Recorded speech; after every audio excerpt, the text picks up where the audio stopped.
ହେଉଛି ଅନ୍ତର୍ଜାତୀୟ ଯୋଗ ଦିବସ। ଆଉ ଏହି ଅନ୍ତର୍ଜାତୀୟ ଯୋଗ ଦିବସର ଅବସରରେ ଆଜି ସମସ୍ତଙ୍କୁ ମୁଁ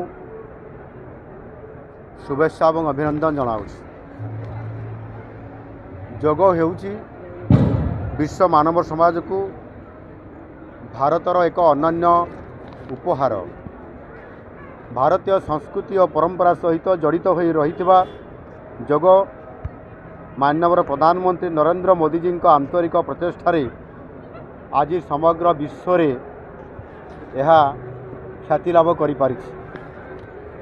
प्रधानमंत्री उद्यम मिलित जातिसंघ प्रति वर्ष जून मास 21 तारीख को अर्थात आजिर दिन को जोग दिवस भाव पालन करने घोषणा करथिले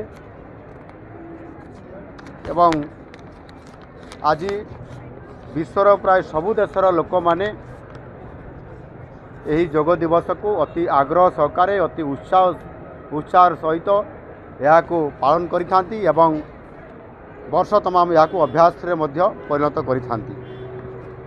चलित वर्ष जोग दिवसर थीम होची एक पृथ्वी एक स्वास्थ्य पाई जोग।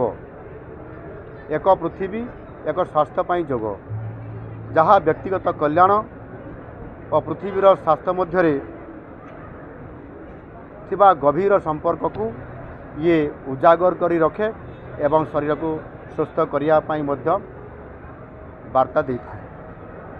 जोग केवल एक शरीर मन को सुस्थ रखे नहीं बरं प्रकृति एवं समस्त जीवजंतु प्रति यह सम्मान देवा सहित सौहार्दपूर्ण वातावरण करिबारे एक सुंदर परिवेश तैयारी करिथाय।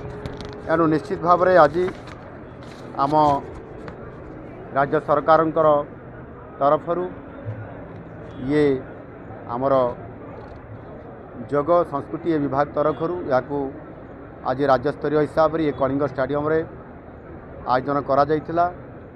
जोग समिति महोत्सव कमिटी समिति तरफ एवं समस्त विभिन्न अनुष्ठान प्रतिष्ठान एवं एनजीओ मान तरफ समस्त को सूचना दिया। समस्ते आज उपस्थित रही ये कार्यक्रम को भव्य एवं दिव्य करने सहित आज जो अंतर्राष्ट्रीय जोग दिवस ये दिवस को स्वतंत्र भाव में पालन करने और आगामी दिन में प्रतिदिन को अभ्यास करने सहित निज जीवन में जो आसुवा चाप स्ट्रेस एवं शरीर असुस्थ रोकवा ये परिप्रेक्षी यह समय दे प्रतिदिन अभ्यास करवा एवं निज शरीर को सुस्थ रखा सहित ओडिशा को सुस्थ रखा एभली एक संदेश आज ये कार्यक्रम माध्यम मुझे समस्त को दूची एवं आगामी दिन में आम समस्ते आम शरीर को जोग माध्यम सुस्थ रखा सहित आम निश्चित भाव में आम ओडिशा को सुस्थ रखा। धन्यवाद।